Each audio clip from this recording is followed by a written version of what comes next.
ভাই এর সাথেরটা কি করছেন ভাই? এর সাথেরটা বিক্রি হয়েছে। বিক্রি হয়েছে কত টাকা বিক্রি করছেন? এটার সাথেরটা বিক্রি হয়েছে 1900 টাকা। মাশাআল্লাহ মাশাআল্লাহ। ভাইজান এর সাথেরটা আপনি বিক্রি করে ভুল করছেন ভাইজান। ও আর বেশি বেশি মিস করতেছে ওর সাথে। এখন আমার তো মুরগির দরকার, আমি তো কমার্শিয়াল বিজনেসের চিন্তা করে এই মুরগি পালন করে সকলে লাভবান হয়। এই আপনারও কারণে ইচ্ছা ওইটাই তো। আমিও মোরগটা বেচে লাভবান হয়েছি, আবার ওই মোরগের টাকা দিয়ে আরো 2টা মুরগি কিনছি। মাশাআল্লাহ মাশাআল্লাহ। ওর সঙ্গী বানানোর জন্য এরকম নাকি? হ্যাঁ, এখন ওর সঙ্গে আরো 2টা আছে, আপনি যে দেখতে পারেন ভিতরে আরো 2টা সঙ্গী আছে।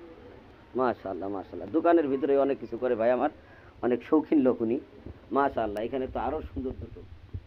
মাশাআল্লাহ মাশাআল্লাহ, আলহামদুলিল্লাহ আলহামদুলিল্লাহ। না ঠিক আছে ভাইজান, এই আমি বলছিলাম যে আপনি এটা দোকানের ভিতরেই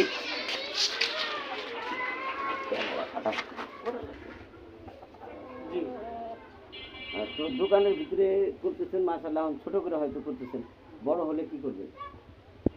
প্রজেক্টটা যদি আরো বড় হয়, বড় সবার হয়। চাহিদা আমরা যদি তো আরো ভালো এখনই ডিম মুরগি সেল করতেছি, আবার যখন আমাদের থেকে নিয়ে লালন পালন করে ডিম বাচ্চা হচ্ছে আমরা কিনে নিচ্ছি।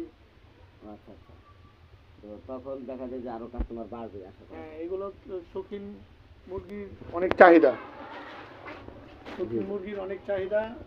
আর এই মুরগিগুলো দেখা যায় যে খুবই সভ্য জাতের আর কি। আচ্ছা আচ্ছা, খুব সভ্য এবং হ্যাঁ, বেশি একটা দেখা যায় যে ওইরকম অল্প স্বল্প জায়গার ভিতরে রেখে পালন করা যায়। মাশাআল্লাহ। ঠিক আছে ভাইজান, তো ঠিক আছে ভাইজান, আমাদের জন্য আপনার কাছ থেকে কিছু পাওয়ার নেই, যতটুকু পেয়েছি যেটুকু যথেষ্ট আলহামদুলিল্লাহ। আগামীতে ইনশাল্লাহ